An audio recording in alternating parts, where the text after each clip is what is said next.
Salam balaca dostlarım. Bugün biz sizinlə X hərfini öyrənəcəyik. X samitdir. Böyük X, kiçik X. X hərfi sözün əvvəlində, ortasında və sonunda gəlir. İndi isə gəlin X hərfi ilə başlayan sözlərə birlikdə baxaq. Xəritə,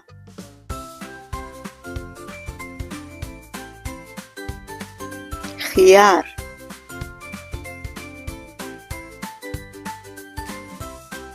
xurma, xoşbəxt, xoruz,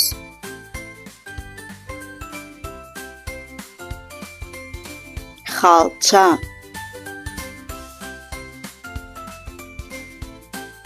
hələlik dostlar, bizi izlədiyiniz üçün təşəkkür